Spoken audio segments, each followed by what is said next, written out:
Hey, good day, world. It is Patrick Lovell, Truth Bomb riffing again in episode, let's call it 486 on Wednesday, March 27th, 2024 at approximately 10 a.m. my time.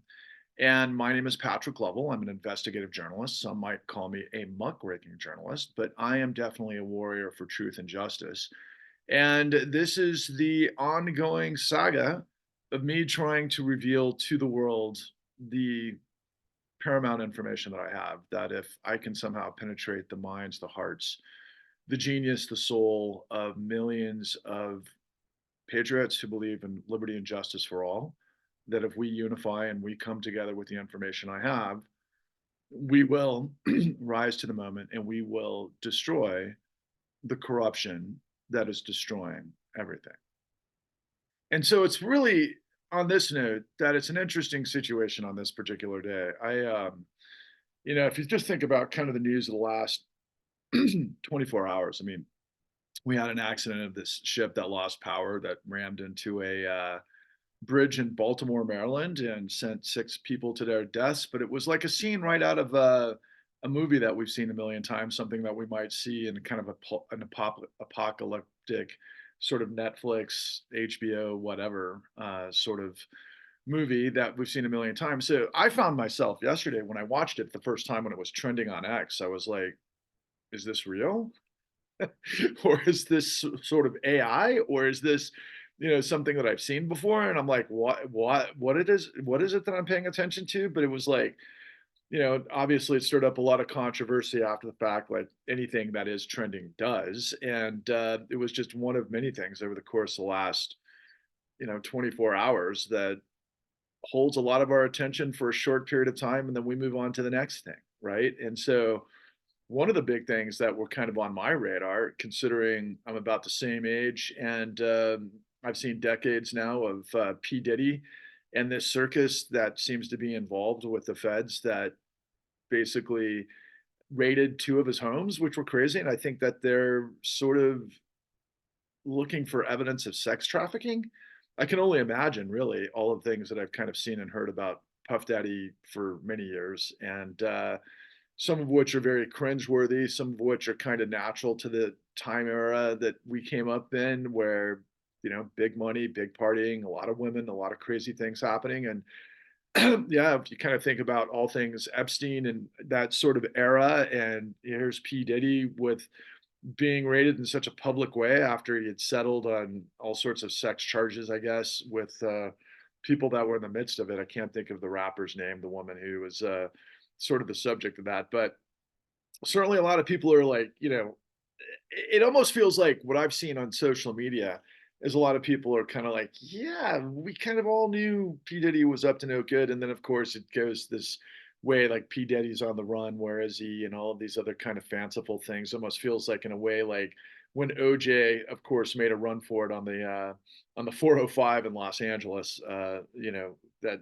before everything else that happened with that insanity. And then, the other thing that was kind of interesting yesterday was that Donald Trump, of course, went public in this IPO with, what was it called? Well, it was part of the social media venture called Truth Social, and I can't remember what the actual specific name is, but apparently the market cap achieved 7.85 billion in some pretty heavy trading initially. And I know that there wasn't a lot of institutional investors involved, so these are all kind of retail investors. But apparently, on paper, it put Trump's net worth up to about 4.85 billion, which would certainly remedy a whole lot of problems if you could move that money, which I don't think you can. Fast enough into some of these juggernauts that he's in the midst of, even though he got 10 extra days in the Judge Ergeron judgment that was 450 some odd million, that's now been reduced to 175 million. That, of course, would happen to nobody except for somebody like Donald Trump and everything that that entails. And so, again, I happened to mention this the other day on one of my posts on X, one of my it seemed like a tidal wave of posts that I've done on X for some time. But I was like, what are the valuations of this Trump IPO? I mean, I think he has three and a half, and I might be messing up some of the figures here, but I want to say that there was 3 million subscribers. I don't know what the sum total of the advertising revenue was, but it certainly wasn't anywhere close to the valuations. And yet, once again, what Trump is demonstrating, which I'm trying to reveal to millions of people out there that need to understand this, is that Trump is a red carpet to how incredibly, insanely corrupt and stupid we are in so many ways. And so this IPO is probably some version of pump and dump and coordinated scam. And then everybody, fear of missing out sort of scenarios, and people who support Trump would, buy in. And I don't know what they were offering it for, 57 bucks a share, something like that, I think at the initial offering. But, I mean, first of all, I don't even know what the business model is of Truth Social, except for it's an alternative to things that obviously are trying to supposedly quash Trump, even though he got a second round of X because of all things Elon Musk, which is really the subject of why I decided to record today. Because a couple of weeks ago, and I want to thank everybody who has checked out some of my more recent work. So in Truth Bomb episode 485, I recorded on St. Patrick's Day, and I was really triggered and I was lit up, and I made this hour and a half presentation that kind of was the sum total that I would encourage you to check out. And it's growing. In fact, it's one of the most highly, if not highly watched truth bombs that I've done in 2 years of effort, which is insane. But it literally is 50% of what it was a couple of days ago. For a second there, it looked like it was going to trend, and it got up to over 4K views, and then it lopped off to like literally 50% of that was just got its head cut off right away. And I'm like, oh, Jesus, man, I must be really pressing the buttons of the power behind the curtain, of which I'm revealing to everybody. And if you know who I am, because I'm an I'm a producer, I'm a muckraking journalist. I produce The Con that you can find at www.thecon.tv, which is the blueprint of how this world works. And ultimately, we made for free because all the American people buy our lies. And let's just say all English speaking people, because I love people in the UK and Australia and New Zealand and Canada to all, and really everybody who speaks English around the world to watch this, to understand what exactly has an ironclad grip on control of this crazy world that we're in the midst of, that I now know more than ever that I have to continue pressing forward to elevate because of what's just been revealed the last couple of days, let alone last couple of weeks. So during my last Truth Bomb, I started off with this revelation that former Department of Justice Attorney General, our first African American Attorney General in the history of the United States, triggered me in a monumental way because he had tweeted. What is the exact right terminology for what we do today on X? Is it that we X'd? Did we tweeted on X? I'm a little confused by that, but I'll go back to the old school version. He tweeted on X that the institutions of government are not going to save our democracy. How befuddling is that? That the law is not the law, that in some cases that people make mistakes and institutions make mistakes, and given everything that's going on, the shortcut in Eric Holder's world was, and that triggered me to no end, is that the American people are the cavalry that have to come to the rescue to save democracy, and that the way we're going to do that is with our vote come November, which I think is 7 months away. I can't remember exactly how many days. I know it's like 240 something days away, but it was so unbelievably just if I as I roll through this, and you kind of consider, I don't know, whatever your sort of takeaway from some kind of film or your personal existence or some sort of dilemma that you are in the midst of, that this is parallel to, it's like that statement in and of itself is the ultimate reflection of what it is that I'm revealing to you. And ultimately, the reason why I'm recording today, as a result of all of these things that are taking place over the course of the last couple of days, that have elevated the need for me to carry on. Even though in my last Truth Bomb, I was really kind of testing the waters. I was kind of like in episode 485 in my St. Patrick's Day declaration to drive the snakes out of the dead, bloated, whale carcass of the dead American dream. That this is why I was going to do it and how. And I had to supplant all of the things that are happening in our judiciary that are in front of our face every day vis-a-vis Donald Trump's indictments and the myriad of cases against him and what the courts are getting right and what they're not getting right and all of this stuff that would lead somebody like Eric Holder to say what he said in context of what it is that I'm giving you. And then ultimately, I find out that, yeah, it's starting to, we can't say trend, but definitely working and being seen by a lot of people. So I might ask for all of you that are newcomers to this, that are just discovering this, and all of the people that I've been interacting with for some time. Again, I have to remind you that in the nature of how this game works in social media, you really do have to like, subscribe, but more importantly, you have to share. And hopefully, somehow, you can find your own way of verbalizing and articulating why people need to share what it is that I'm providing for you. And I'll make another key point, something that happened to me in a discussion yesterday on one of my X threads, that I've been hashtagging myself, Patrick Lovell. And some guy dismissed that and like, who does that? Well, I do, because I've got the Holy Grail, the Ark of the Covenant, the Rosetta Stone, and for you J.R.R. Tolkien fans like myself, the Arkenstone, that is the truth. That is actually what Eric Holder didn't relate. Eric Holder said that the savior of American democracy has got to be the cavalry of the American people. And what I am saying is that, yes, the American people have to come to the rescue, have to become the cavalry to save our democracy, which, if you've listened to my truth bombs, understand that we're not a democracy, but we haven't been for some time. But that doesn't mean we can't get our democracy back if you take the lifeline that I'm throwing you of truth. That is our savior. And I know sometimes I use some of these biblical metaphors, which is hilarious because I'm not very religious, but at the same time, they work and they're smart and they actually have this sort of endless quality because of just the nature of people and humanity and what we are and what it's all about in the grand, comedy tragedy of what humanity is all about and always has been.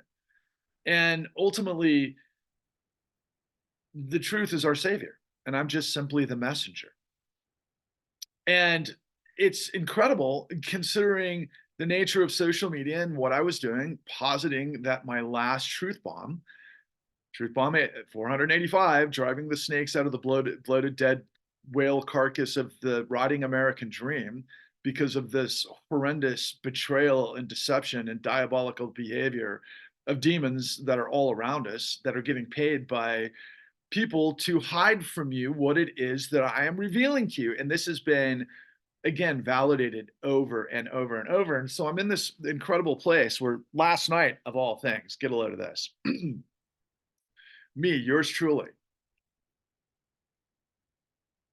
has been thrown into X jail for violating, supposedly, incitement to violence, which is hilarious because out of all of the things that I see 1,000 times per minute on X, from whether it's Alex Jones, whether it's Marjorie Taylor Greene, whether it's any freaking, insane character, particularly from the far right, MAGA right, not to mention Trump, who incites violence on a moment by moment basis. That's real violence and real hatred. What I got suspended for violating X policy was a reaction last night to a post that Elon Musk did, where basically he posted this picture where you saw, I think there was like a body in kind of an obscure hand where it looked like this. Now, if you're from my generation, and especially if you're a guy, you probably remember this from the late 80s. I think it was called the circle game. But the idea is that if you don't see this in 3 seconds, that the person that showed this hand signal can punch you. And the idea that if you did see it, what you're supposed to do is you're supposed to stick your finger in the hole within 3 seconds, which would then means that you were smart and paying attention and you don't get punched and you get to punch the person that did that. So what I said was, Wow, Elon, I'm going to punch you in the arm very hard after I laugh my ass off. That was inciting violence. Come on. That was inciting violence. Now, this is hilarious, people, when you consider what it is that I have been doing recently. So, for example, yesterday, another piece of the news that I didn't mention was RFK Jr. announced that his running mate, his VP candidate, is a woman who I just, heard her name, I think, in the last couple of weeks. Her name is Nicole Shannahan. And apparently she's a tech lawyer. I've looked into her a little bit. She looks like she's really, got her stuff together. One of these like really smart people from the Bay Area that are probably pretty athletic and smart, and all of these things that would have her in the sort of clique, if you will, of the power base of what is the Bay Area sort of hierarchy. As it turns out, Nicole Shannahan, she's only 38 years old, by the way. And again, she's a tech attorney, but she was married to none other than Sergey Brin, I think for a short period of time. Do you know who Sergey Brin is? Come on. Who is he, guys? Put it in the comment section. Who is Sergey Brin? Sergey Brin is the co-CEO of Google, the genius, multi-billionaire tech god that gave us Google, right? And everything that we utilize Google for, who apparently also, this woman, Nicole Shannahan, had a relationship, a sexual relationship, go figure, with none other than Elon Musk. I mean, she's beautiful. There's no question about it. But my God, could you imagine what this woman talent she must have? And I don't mean that in a diminishing, dismissive way by any means, just the opposite. But if she has the goods to get both Sergey Brin and Elon Musk, wow. And so apparently she had donated $4 million to a super PAC. And I don't know how that information became public, but she was responsible for, I think, the $7 million RFK ad during the Super Bowl that created incredible controversy. And I happened to try to look it up right before I pressed play on this. And it's nowhere to be found, only just commentary on the actual ad itself, because apparently I'm supposing, just assuming, that the powers that be within the RFK camp decided to take it down because it was too controversial with the family and the Kennedy family and everything that construed. But okay, I mean, she's beautiful. She's been with the two richest guys on the planet who've got more knowledge about tech and throttling down and amplifying and all of those things that manipulate free speech in our society and the social media construct. And here I am with this information that is the most important information of our times, and I'm being throttled down by inciting hate speech, by telling Elon Musk, because he gave me the trigger. He gave me the trigger that when you do this, when you're from our generation and you see that and you go like that, you get to punch him. So that means I caught him and I was just going to punch him in the arm really hard and I'd laugh my ass off. Completely, I mean, just so innocent and trivial. It's incredible. But of course, I got put in X jail. How absolutely incredible is that when you consider, again, the information that I have been revealing to you? And so if you're new to this, please go to episode 485 on Patrick Lovell Truth Bombs the Kind and start there. But, I got to keep moving forward because it's just, man, we got work to do and places to be and people to see, and everybody's got to come on board what I'm telling you because of how monstrously ridiculous this is. Because I need to put this into context too, considering that on Sunday night, and I don't watch 60 Minutes very often anymore. I've completely lost interest in 60 Minutes for a long time because every once in a while they'll come on my radar and they do some good stuff, but they're just the ultimate corporate sellout media hack. And I know that from inside because of my work that I've done, again, on the con that we made for free, that gives you the largest revelation of the blueprint of how all of the power works. It's the most important information of our times that you can find at www.thecon.tv. that's only 50% of what I have. And then ultimately, if you got through that, and it's 6 hours, and it's incredibly entertaining, but it's incredibly important because it gives you all of the details that the entire system of media and our government has hidden from you, that I'm the only vector and voice that's going to be able to reveal this to you. But crazily, it's only 50% of what I have. I had to do a podcast that you can find on Google at the new Untouchables that gives you 20 hours of more information, of more detail, if you're willing to go there. But we're running out of time in the hourglass. And going back to my sort of mind position and the juxtaposition of everything that I'm trying to, inform you about in context of being throttled down once again by Elon Musk, given the information that I have, is that, here is another example of how it works. So 60 Minutes, which I think used to get in the 40 to 50 million viewership range based on the old metrics that was provided by the Nielsen ratings, especially for some of their higher rated episodes, substantial. But to now the older generation, right? Those of you who are probably 20 years old and younger probably never even heard of 60 Minutes unless you saw it pop up on a thread or something. But they did a pretty deep investigative piece, which I thought was well done, considering who the person who was the anchor of it, who I have absolutely no respect for and disregard all the time. Her name is Leslie Stahl. She's the ultimate corporate mouthpiece.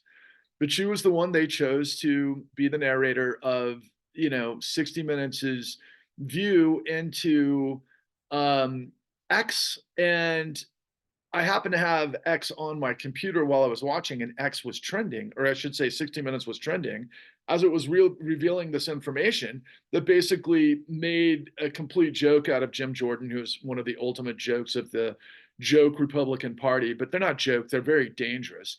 But his lies and his semantics and everything else. But what they were revealing, and ultimately as it led to Elon Musk, and of course they cut in some sound bites and so forth that would ultimately reiterate the same sort of scenario. And this is the juxtaposition, quite frankly, of everything, is that Elon Musk continues to proclaim that he's a champion of free speech and that he bought X as a free speech platform. And then, of course, there was the controversy last week with him and Don Lemon. And I happened to watch the entirety of the Don Lemon interview, where Elon Musk revealed, again, what it is that I'm experiencing in real time. He basically is inferring, and Don Lemon wasn't smart enough to understand because Don Lemon had his own agenda going into the conversation. But the idea was that Elon was responding to Don Lemon's questions about inciting hate and hate speech and incitement to violence and all of those types of things, which, by the way, I have seen in the most ridiculously crude, horrific ways that I have made available to X management that they've done nothing about. Anti-Semitism, hatred, murder the Jews, that sort of thing that I've reported that they don't do anything about. And yet they're going to put me in X jail for something that Elon actually, you might call it a bait and switch, to be honest with you. Maybe they knew that I was going to respond that way. They didn't. I know that's kind of ridiculous, but they get me off the platform because I've been going after like incessantly. And I mean, because it's my personality, guys. I'm extremely tenacious. I don't give up. I've never been the need to injustice. I'm a fighter, I'm a brawler, and yet I have this contextualization of incredible information that can take down the entirety of this power system that has completely got a stranglehold, an ironclad, basically boot up the ass of freedom and liberty and justice. And they make a complete, shall we say, perverse sort of notion of it all. Because again, here Elon Musk is proclaiming that it's all about free speech and anybody can talk. And Don Lemon says, yeah, but we have found all of these examples of incitement to hate and so on and so forth, and misinformation and disinformation, which of course is the other part of it, which is propaganda. And so all of which is what I've observed in real time that Elon Musk's X is a propaganda platform. And so when he's talking about free speech, honestly, what Elon's talking about is like corporations have been talking about forever as it relates to free markets and deregulation. What they're saying is they want all of the capacity to do what they want for their ends without government of by and for the people with laws up their ass so that they can manipulate the situation to control us for an outcome that is exactly, political in its stance, but it's all about control and power. And it's just as a sidebar, Elon Musk and X, I mean, Elon didn't pay the $48 billion out of his pocket, even though he could have, to purchase X. No, he financed it. He financed it with guys that are like the biggest private equity players in the game. I'm pretty sure Blackstone was in the mix, but I know the Saudis and their sovereign wealth, forum were in the mix. And what is Saudi? Saudi is a religious theocracy. I could go off on Saudi all day, every day. Obviously, Saudi is Saudi because they're the world's swing producer with fossil fuel, and the world still depends on fossil fuel. And the American dollar is its hegemony, and the global reserve currency is pegged to oil in many ways. And that's a whole nother controversy. But it's like you're in 2024, people. We have incredible crises of dimensions and scale that we've never seen before in the history of the world that are being completely controlled and compartmentalized and manipulated through these diabolical engines of deception, of which that I'm revealing to you, again, to remind you that the information that I have, that I'm circulating, because I've learned a little bit of a trick on X. So you most likely are not seeing, I think I'm up to I was up to 3,124 followers or 44. It got like 3,000, something inconsequential, but higher than I've ever been before. And I focused a lot of my strategic implementation of the information I'm providing to you on X, because X is the place that people go to for political brawling, quite frankly, in many capacities. So it's kind of an appropriate place, unlike what I'd experienced, for years through, and I agree with Elon Musk on all of these assessments, that Facebook had throttled back political controversy over the course of the last decade, particularly after everything that it had gone through in the 2016 election cycle, because, yeah, it was targeted by the Russian GRU, I think is what it's called, which is the sort of KGB division of their tech that was using troll farms and, hate sort of implementation to create all sorts of, insanity during the 2016 election that got Donald Trump elected, had a very big impact. And they're doing it again. But this time, round two is with Elon Musk at the helm of this platform that has become this incredible platform for all things what Elon Musk leans into, and he's revealed with one of his many, I'd say 7 personalities that I've identified, that leans towards, this apartheid, white supremacist, Christo nationalist sort of thing, even though I don't think that's Elon. And what Elon appears to be is the richest guy in the world with 3 women that have given birth to 13 children, because he wants the world to be populated. That's one of his big things, is that there's a massive depopulation in the world. And so he thinks that's going to create all sorts of problems. But, the guy's got his head in SpaceX and Tesla, these extraordinary companies, and ultimately spends a great deal of his time endeavoring everything that's on X, including censoring yours truly. Why? What is the information? Why would I be a threat to Elon Musk? Well, I'm not just a threat to Elon Musk. I'm a threat to Elon Musk and his white right-wing Christian nationalist billionaire apparatus that are very interwoven into the fabric of what X's propaganda is. But I'm a even bigger threat to mainstream media's corollary, which is a massive, complicit, duplicitous gamesmanship of manipulation as well, to hide the information that I'm revealing to you, of which they get paid by.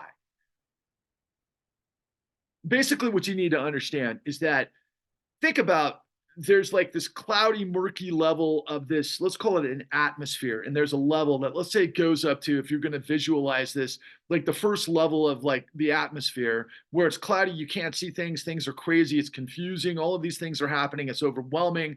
And what I'm trying to do is I'm throwing you this lifeline of this information that I have, which once again is for J.R.R. Tolkien fans, the Ark and Stone, and for me, the Ark of the Covenant, the Holy Grail, and the Rosetta Stone, that is the lifeline of truth, that is our savior, to elevate you to the ionosphere where it's absolutely clear, where you get clarity of what's happening in this crazy, murky zone of manipulation to make sure that, again, all of this stuff is literally infantile in the analogies or the metaphors.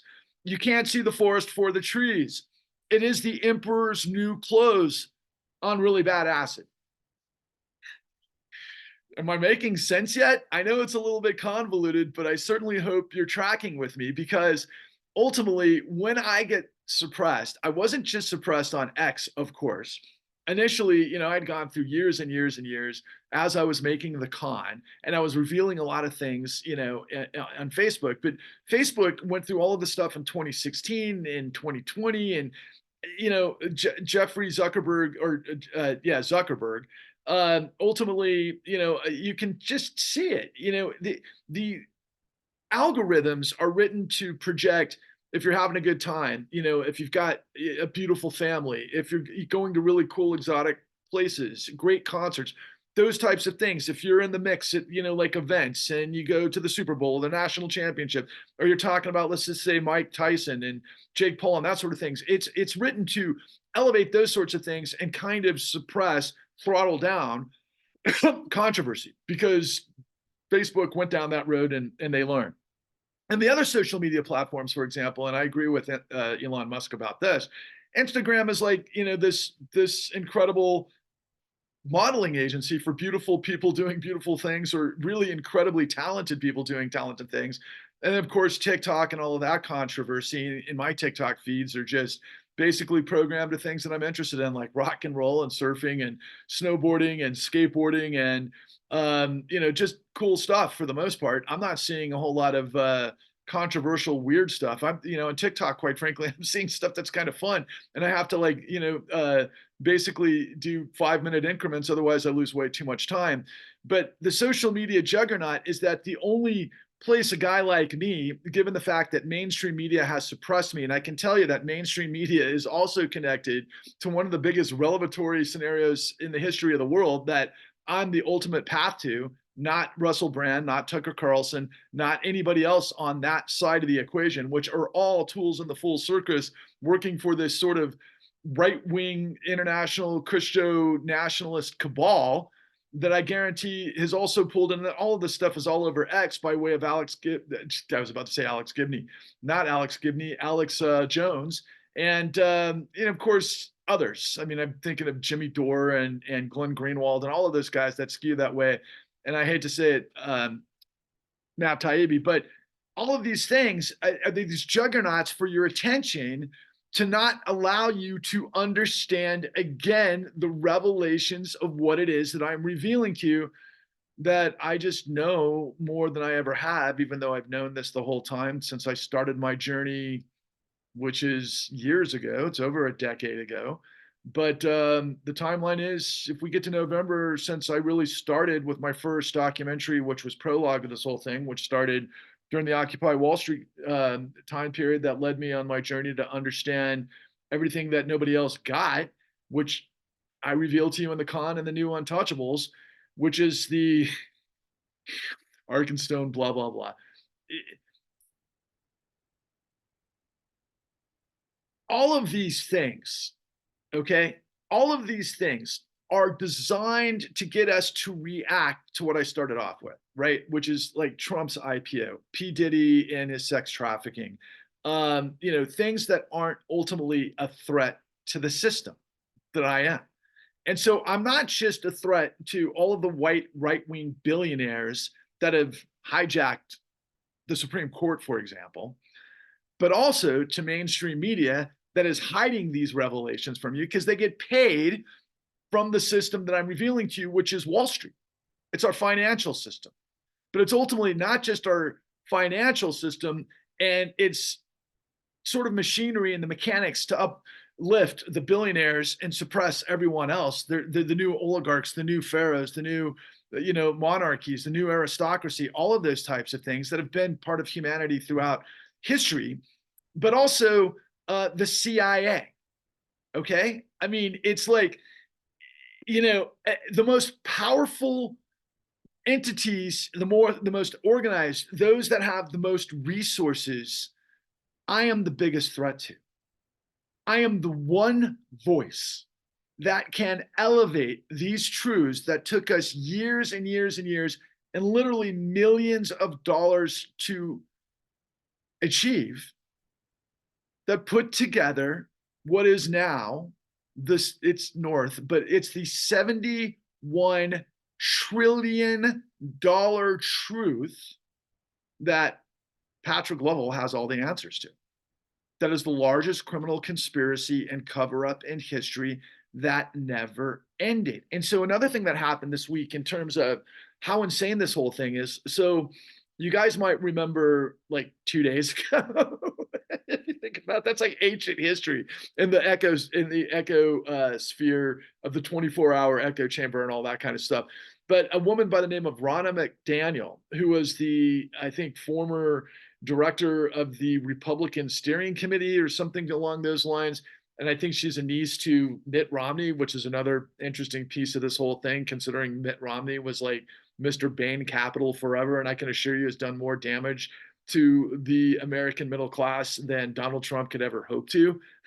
Even though, trust me, he would like to take a wrecking ball to everybody that supports him, and will the second he gets the chance, because he'll sell everybody down the river, even though they're his biggest supporters. But that's besides the fact. So NBC News hires Ronna McDaniel because they're doing this other gymnastics of how this whole thing works in media, where nobody's trying to pursue the truth of stories. What they're trying to do is get you caught up in this controversial echo chamber where they're trying to get certain voices listened to, and above else, so everybody's reacting and overreacting and everything else. And what this led to 2 nights ago was this sort of solidarity in this united effort between the kingpins and the queenpins of MSNBC, starting with Rachel Maddow, and then followed up by Lawrence O'Donnell. And both had presented a very compelling, inspiring, profoundly important, and incredibly useful and courageous, if you will,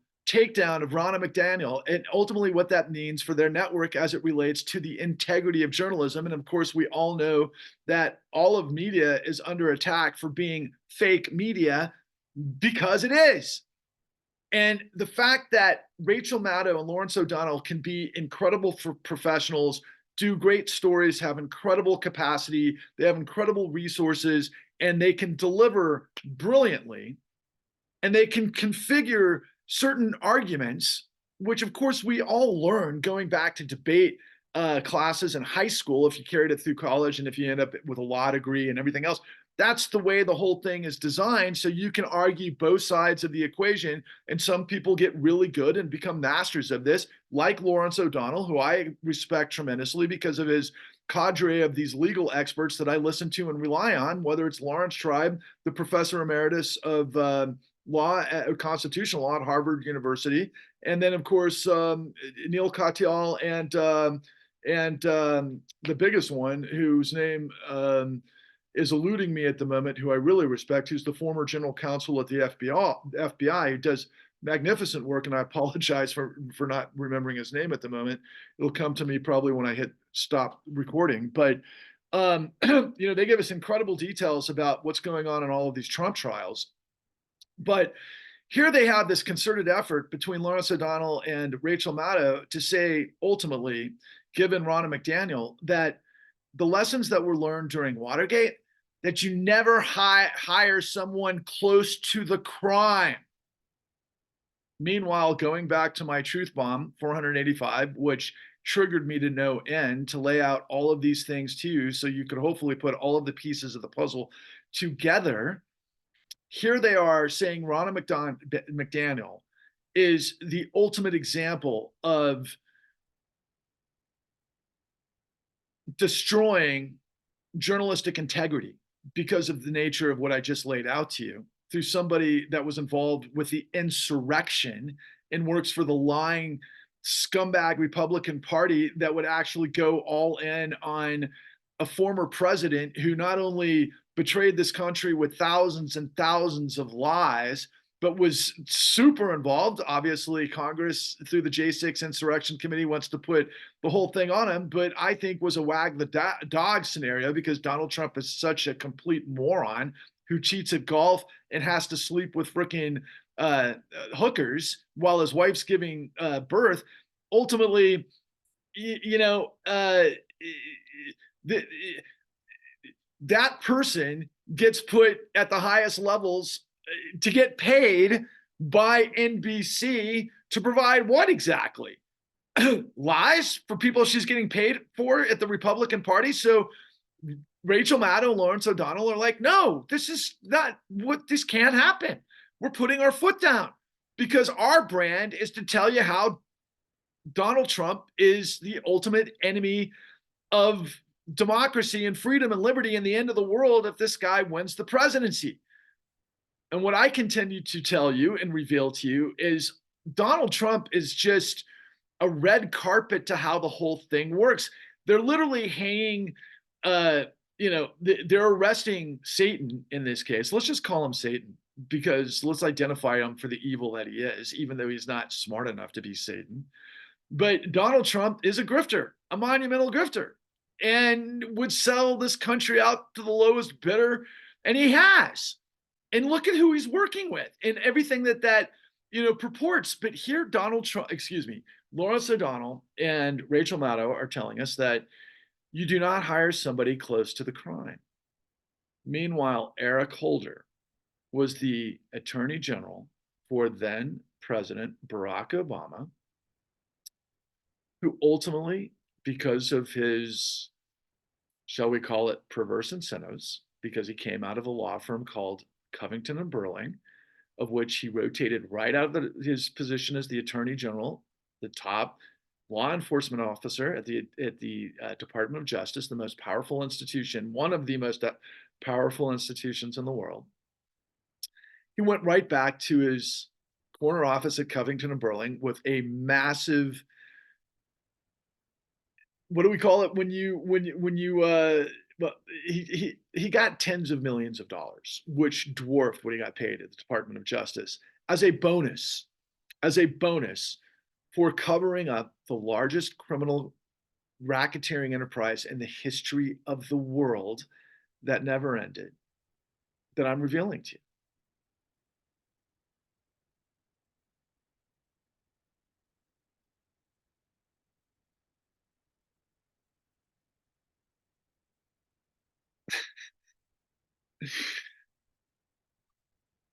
You're in the convoluted, cloudy, polluted mess down here. We have to elevate you to the highest levels of understanding how this con and this racket works. And again, I'm the ultimate enemy, and they have to suppress me. They have to throttle me down to all things billionaires, to all that got that way because of the theft, the massive racketeering enterprise that has looted tens of trillions of dollars illegally from the Federal Reserve using the capacity of the lender of last resort through Federal Reserve Act 13.3 that has provided tens of trillions of dollars illegally to this racketeering enterprise that has complete control over everything. And that operates almost exactly the way that Donald Trump reveals to us as illegal every single day. Again, the United States government has got 4 major criminal / civil cases involving Donald Trump that have led to 91 indictments that stem from the misuse of campaign finance laws to pay hush money payments to a porn star in the Southern District of Manhattan with Alvin Bragg. And then also, of course, all things selling secrets, top secrets down in Mar-a-Lago that he didn't have the ability as a former president to steal from the National Archives to sell to the open bidder, which might be nuclear secrets to our enemies that he had at Mar-a-Lago, and that the Department of Justice is being jammed up by a corrupt judge named Elaine Cannon down in Florida. That special investigator from the DOJ, Jack Smith, is that plus the insurrection and all of these other things that the sum total, ultimately the government is saying that Donald Trump defrauded the United States using deceptive acts and practices, using RICO, basically to, on one hand, create documentation fabrication to steal the election while involving himself with an insurrection for a coup d'etat to take over through what the 14th Amendment Section 3 after the Civil War revealed, that if you're an officer of the United States involved with betraying the Constitution, then you cannot run for office of the United States. Just clear as day that, of course, the corrupt Supreme Court is enabling, because our system is that corrupt, because the founding fathers created separation of power through their revolution against tyranny, King George III and the Empire of England at that time, to become independent through separation of powers predicated on the Bill of Rights and the Constitution, that no man is above the law. But of course, they are.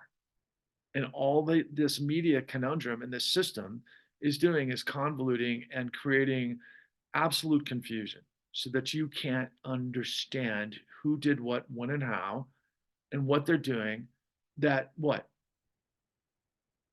Destroy your life, your freedom, your ability to live safe, fear, far from reprisal, from all of these things have led to the perversion of what we're supposed to be. We're not a democracy, people. A democracy would mean that each person has an equal vote and an equal say in the outcome of who we put in office, particularly in the national office of presidency. That's absurd. It's not what we are. It's almost as absurd as considering that we are a economic system, an economic and political system built on capitalism. We're not capitalist. Capitalism requires risk reward. This country used to be the greatest capitalist engine in the history of mankind, where innovators create outcomes, see a need, fill a need, find capital to invest, to create scale, to be able to provide products and answers to whatever society needs at that time for the benefit of investors, for the ownership class that have the courage and the instincts and the fortitude to be able to provide solutions, ingenious solutions, be it everything from candy that you might like to life-saving heart transplants or drugs or whatever. But the whole thing has been perverted beyond comprehension through what we call financialization. And we've seen this on display recently, which really brings it all home with Boeing in the 737 MAX failures, because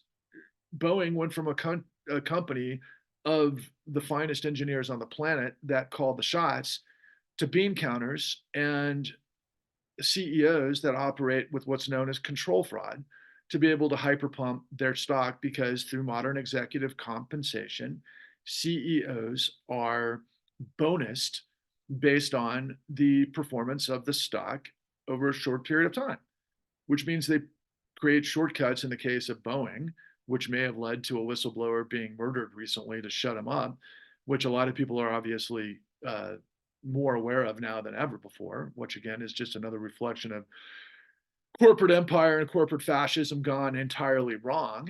But also, I mean, we're talking about a company where millions of people travel every day and have to get from point A to point B. I mean, it's like the basics of modern society. And there's so many ways that we could fix that company, and hopefully we will, and maybe that will be a subject of one of my truth bombs downstream. But the fact of the matter is, guys, that it's all helter skelter. Honestly, I'm reminded of the lyrics, and if you can just animate in your mind, what that song says and how it says it. When I get to the bottom, I go back to the top of the slide where I stop and I turn and I go for a ride till I get to the bottom and I see you again, followed by the crazy scream, right? Because things are just all over the map. Obviously, this truth bomb kind of feels that way, but please hear what I am telling you. When MSNBC and millions of people put their trust and their loyalty into people like Rachel Maddow and Lawrence O'Donnell, who are as polished and as professional and as capable as anybody that exists in the atmosphere of, let's just call it media, because it's not journalism, it's media. They spin a tale about how, again, the corruption of NBC and MSNBC of putting somebody who was involved in everything that their entire brand is to make you aghast about, which was the insurrection on all things Trump, because he's obviously going to take us to the path of destroying, being the final nail in the coffin of democracy, presumably, if he wins the presidential election. And that's their entire brand. But yet, meanwhile, what they're lying to you about with Eric Holder, and what Eric Holder is lying to you about, is not only the tens of trillions of dollars that went into an illegal enterprise that has become our financial system, that has complete control of not only our country, but the world, and that we provided them tens of trillions of dollars illegally based on all of you, based on you, based on your capacity for productivity, your capacity to be the full faith and credit of the United States. And more importantly, to be honest with you, our forefathers who fought and triumphed over fascism and really all of the wars in the past that were tyranny in order for government of, by, and for the people, where the supremacy is law based on separation of powers, which of course has all been betrayed, which is what I'm revealing to you. But what you need to understand in the whole context of this confluence of how this whole thing works is that tens of millions of people were literally set up through deceptive acts and practices and lies of monumental proportions, through a massive, the largest racketeering, execution in the history of the world, of which we lay out for you again with detail at www.thecon.tv. But that is a smash and grab, which ultimately, for those of you who understand anything about history, honestly, the entirety of all of the imperial countries, particularly, I'm going to say through the 1500s, through the 1700s, before all the revolutions that tried to set things straight for liberty and justice for all, there were smash and grab endeavors to where the powers that be set up countries through debt peonage to basically control them and then be able to loot all of their resources. That's what imperialism was all about, and then ultimately creating bondage. Slavery has been a part of the human experience going back thousands of years. And again, I really should kind of end with that, because that's what this is all about. It's liberation. I'm one of the many throughout history that have been on the side of righteous justice, liberty and justice for all, truth and justice above all else, by all means. And ultimately, I'm reminded, like recently, God, Jesus, recently, last night, I happened to go see Dune 2. Oh my God, what an extraordinary cinematic achievement that film was. But the story, the pacing, but what it was all about, oh my God, was so much better than the Dune I remember back in the 80s. But, it was ultimately about the idea of Messiah and the suppressed to overwhelm the oppressors through liberty and the fight. And I'm reminded of the call to arms. I mean, it was like, long live the fighters, is what the call was, in this inspiring battle between good and evil, really, and liberty and justice versus the abomination of subjugation. And that's been this really war, the yin and yang, from the very beginning. I mean, the same thing's going on right now in one of the other fantastic new media executions that I'm still a little bit befuddled by. But if you've happened to see it recently, Three Body Problem by W.B. Weiss, is that his name? And the guys, the creators, the genius creators of my favorite Game of Thrones, David Benioff. Yeah, David Benioff and D.B. Weiss. Those guys, created this wow expansive execution of Three Body Problem. But ultimately, in Three Body Problem, kind of concurrent to this notion of what happened in Dune, the follow up to Dune 2, I guess that's what we're calling it, that we're going to eventually be invaded by aliens, because the theme is we lie. We can't be trusted. And that the universe has to expunge us because we're evil, because we deceive. And I found that interesting because I've said this in so many truth bombs in the past. I've discovered that you have two columns of our soul, my friends. You have character, integrity, decency, and dignity versus hypocrisy, duplicity, and complicity. And all of us have to skew one way or the other, depending on where the pressure is coming from, where you are in the game. And if you get older and you get more tied into debt with family and everything else, you know exactly what I'm talking about. And I'm trying to free us and liberate us from that is bondage, which is ultimately the oldest story, which we do celebrate in this time period as well, which I've always found very fascinating through Moses and Exodus, and of course Jesus and Easter. And what are those two stories corollaries?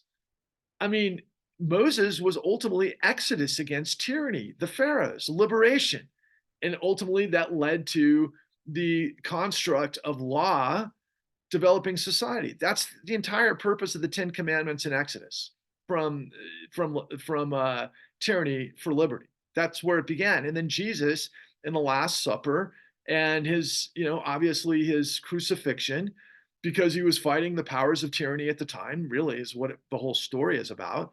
And ultimately, he was inspired and radicalized by the notion of Passover. Excuse me, yeah, of Exodus.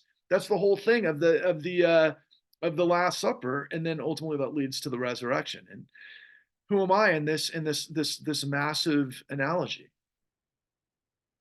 Am I the Messiah? I wouldn't be a self-proclaimed Messiah, although I am hashtagging Patrick Lovell.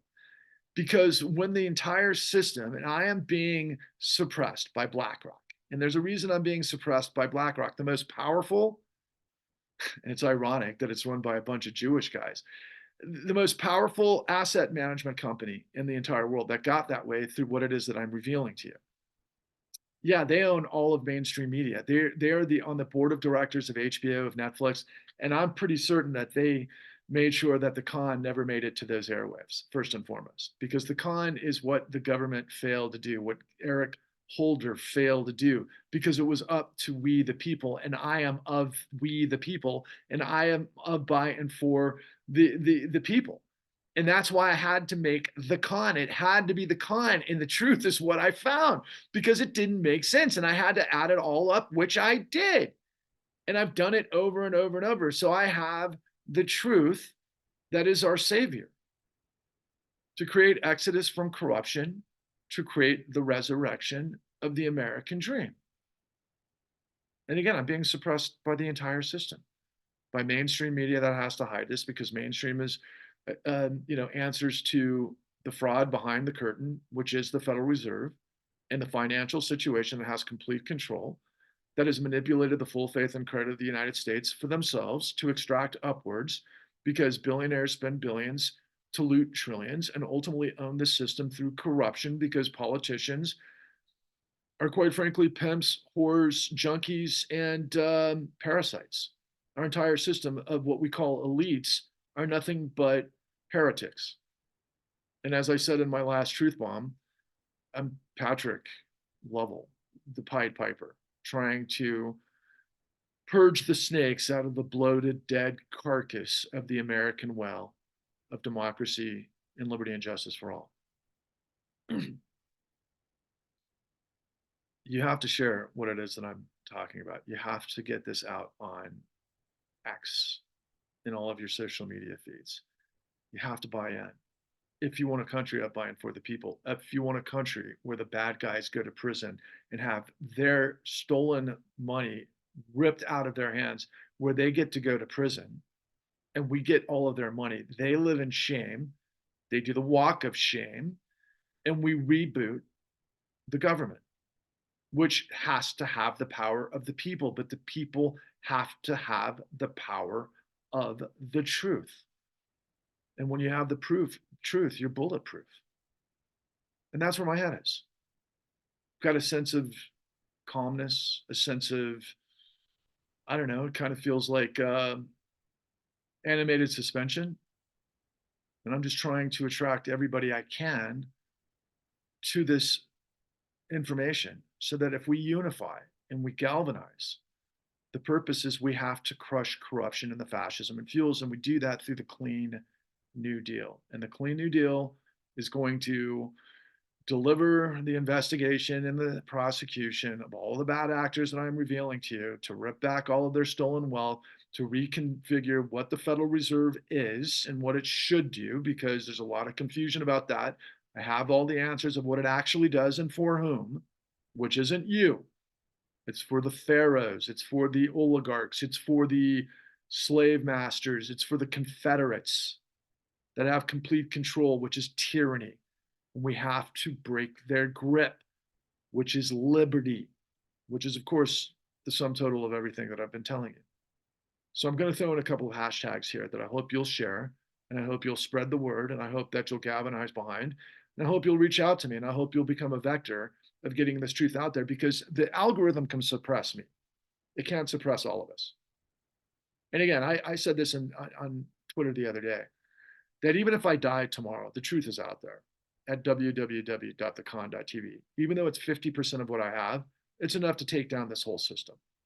But if you put everything that I've put together, and maybe that's what's going to happen in the end, maybe I just disappear from this whole thing and somebody else is going to have to take the ball forward at that point. I don't know. I hope not. I hope I get to the promised land, to be quite frank with you, because I want to become very successful at taking down the system, and I want to reboot because they're all lying to us. So here's a couple of hashtags to please consider.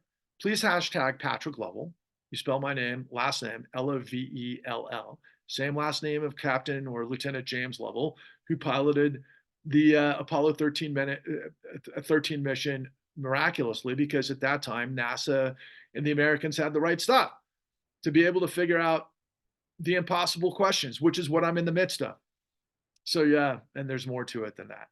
But Patrick Lovell, and then hashtag $71 trillion truth, because I'll add it up for you. In 2009, we provided $33 trillion illegally to the bankrupted financial system, whose collateral was insolvent, and they created it all through fraud. Nowhere in the statutes of Federal Reserve Act 13.3 does it say that those that are in power can backdoor tens of trillions of dollars to an illegal enterprise.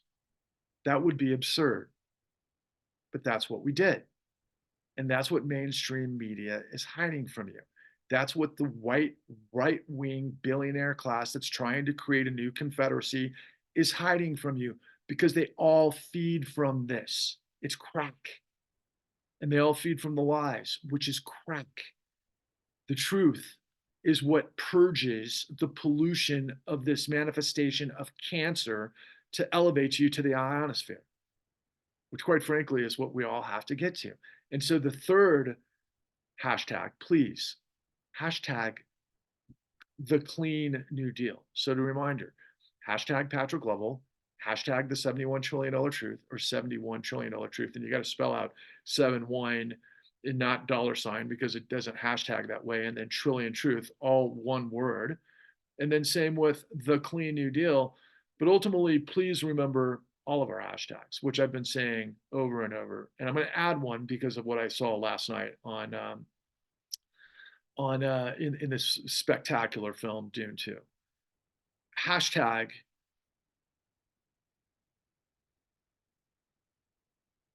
Jesus, I just forgot it. So let me go back to the others because it'll come back into my head. So hashtag, and this came from another movie, rise, roar, revolt. Hashtag, when you have the truth, you're bulletproof. Hashtag, it's not rocket science, it's racketeering. Hashtag, the righteous grind. Hashtag, failure is not an option. And hashtag, onwards and upwards. And I'm still searching. It's long live, this is it. I knew it would come. It's so funny that this is the last one. Actually, it's not the last. Well, it is the last one. Hashtag long live the fighters, and hashtag exodus from corruption, hashtag resurrect the American dream. Thanks for listening, man. Please reach out to me if you have any questions. All the best.